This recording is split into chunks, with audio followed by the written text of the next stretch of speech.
They already got a system in place right now. Like I said, they're already in the pilot stages. They've already introduced it within their own economic structure, starting January of this year. Within their own, like I said, their own economic structure within the actual people, right? And of course, not just with the people, but also with the international trade and things of that nature. And you talked about basically China being the next one up, and all. I look at it like this.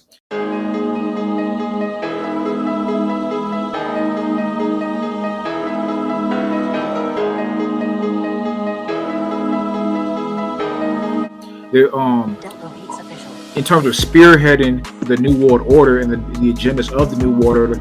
Like I said, it's out with the old and in with the new. So not just out with the U.S. dollar, but out with the U.S. influence over the world as well. In terms of the countries, at least how the narrative drives it up. The countries following after the lead of the United States in all things, and it's shifting that from the west to the east, with China kind of leading the way in terms of all how things are, rules and regulations, implementations into their own personal countries, things of that nature.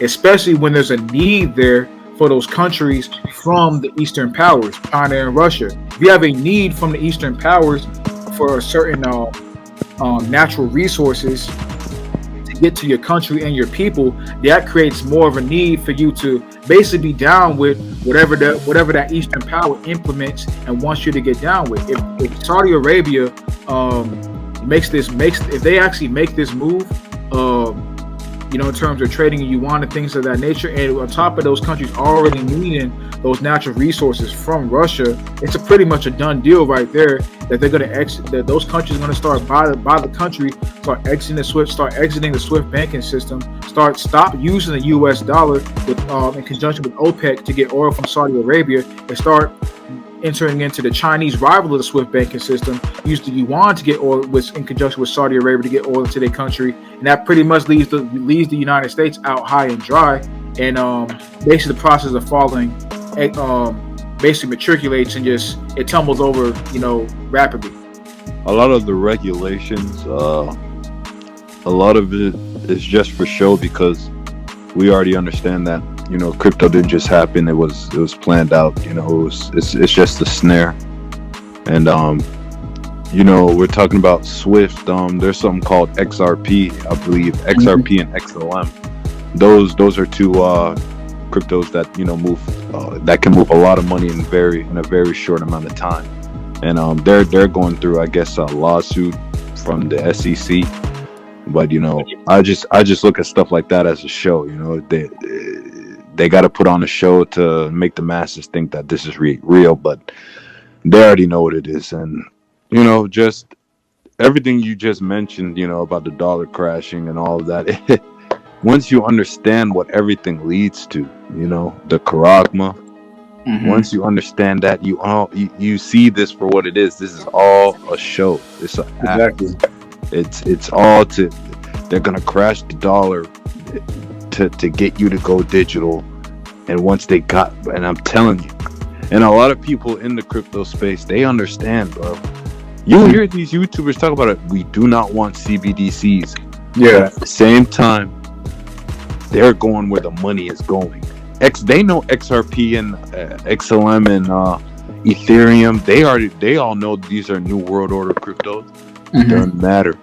They're going where the money is, and I can't blame them, because you got these people called Bitcoin maxis, where they think that Bitcoin is gonna save them. You know what I mean? And it's like you are the most delusional. You believe that Bitcoin is gonna save anything.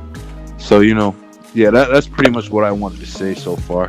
To sum it all up, all this stuff that we see there it's all a movie, and everything that they throw in front of us to try to quote unquote help us is a snare. And once they get those CBDCs locked and loaded, it's a wrap. And you're gonna see these people show themselves for who they really are, because now they have full control of you. Mm-hmm.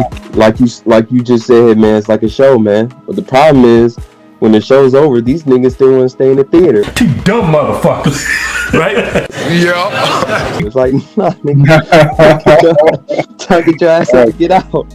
It's time to go. Okay, so because Hitman just brung it out pretty much, but I just want to explain it in a simple way. Because for us that have seen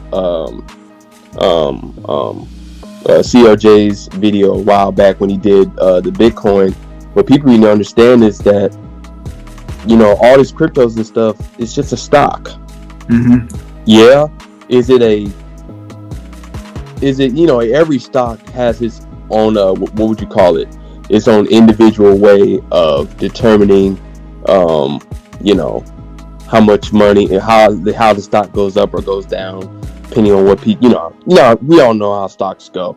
But that's the thing, like, it's a stock. It's not its own independent entity, and like Hitman just said, it's going wherever the money goes. All cryptos are going where the money goes. There isn't not one crypto that can stand on its own because they're all stocks, and stocks cannot stand on their own. They're all determined, goddamn noise, but they're all determined by that same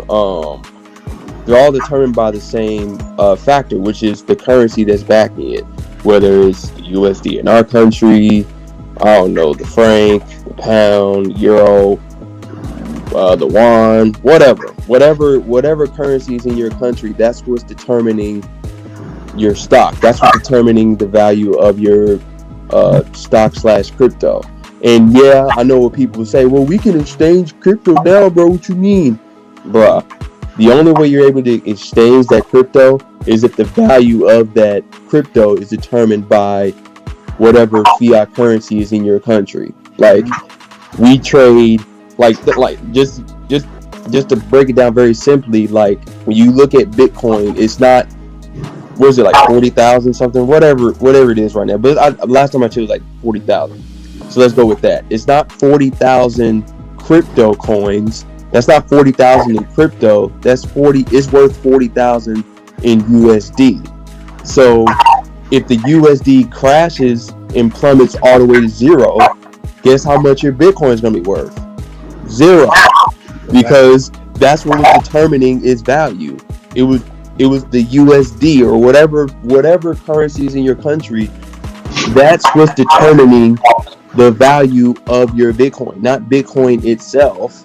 It's just not. So at the end of the day, no stock is going to save you. And if you view crypto as a stock, you'll be fine.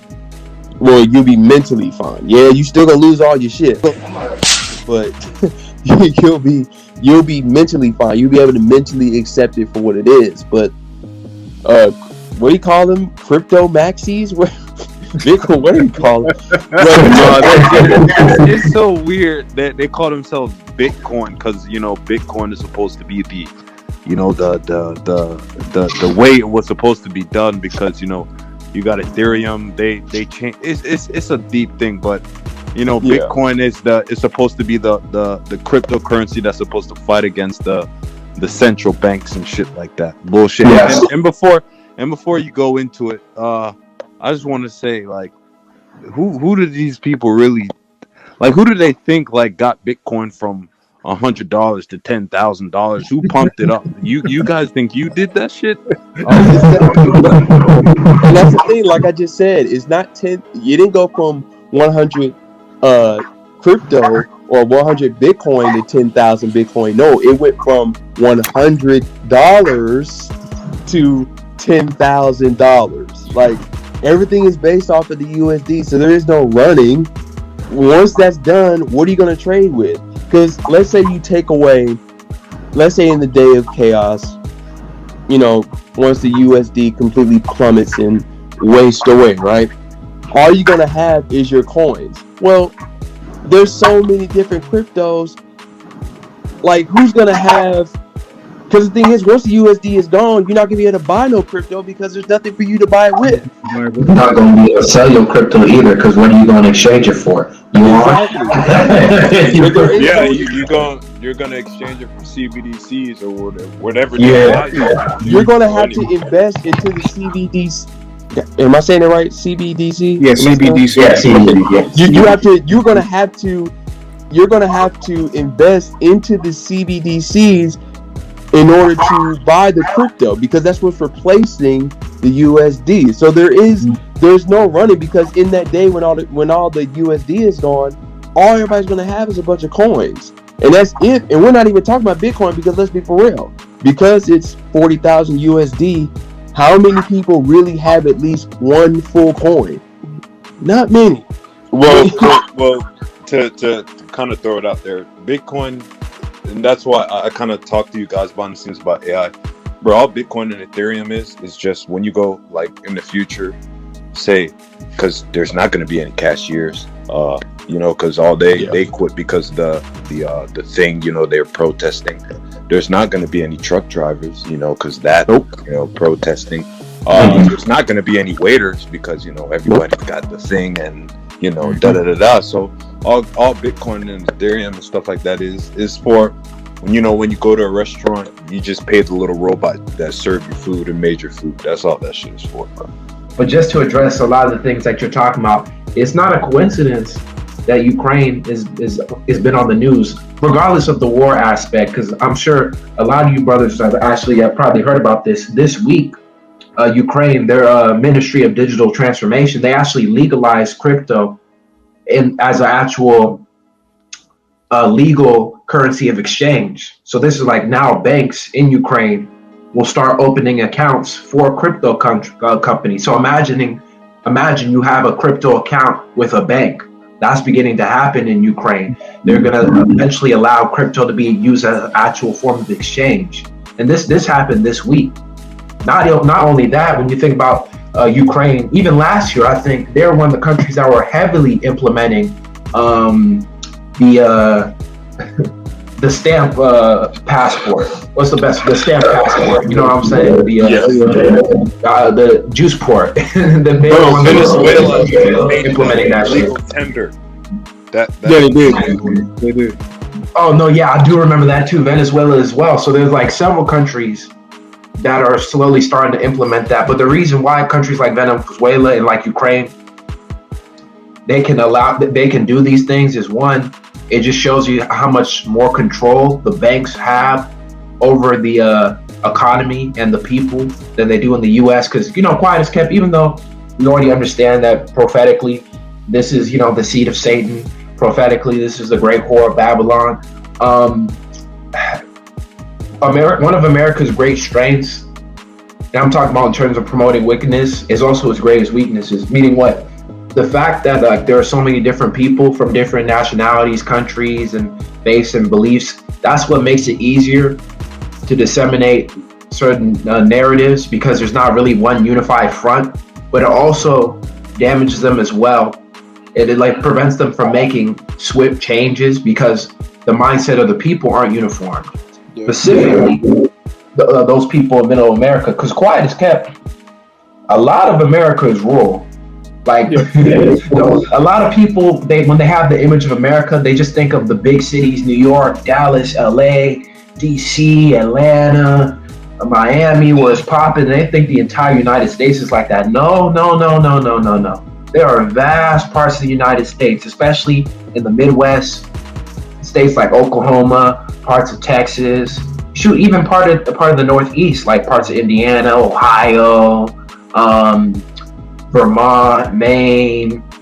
We can go north, South Dakota, Minnesota. Like, there's states, even parts of Virginia, even parts of Georgia too, where like they're just huge rural areas where a lot of these people aren't fucking with a lot of this digital shit.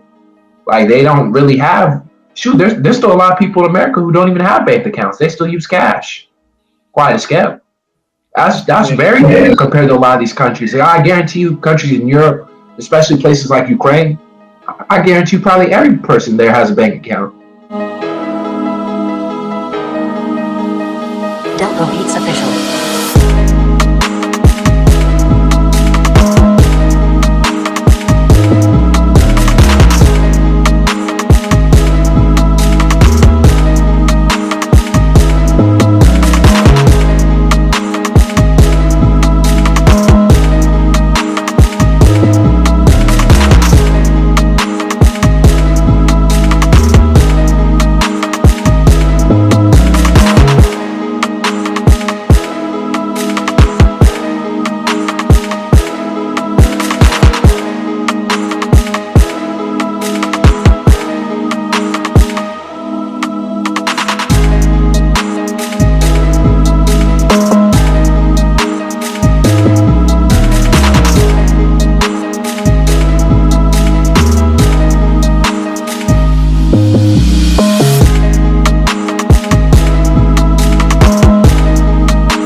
Delta peaks officially.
know, and I'll say this again, and we keep stating this, before we go into this war of Armageddon, the mark of the beast, the MOTB, which is the microchip, the RFID chip, will have gone global. We'll be living in a time of cryptocurrencies, and the microchip will have gone global. So this is what we've got to remember, all right? That will take place before. It's gonna be a beautiful day, family, because we have to look for these things to happen before our Lord comes. That's what we must always remember. These prophecies have to be in play before our Savior, Yahushua, who the world ignorantly calls Jesus Christ, comes to deliver his elect, his chosen from the 12 tribes of Israel.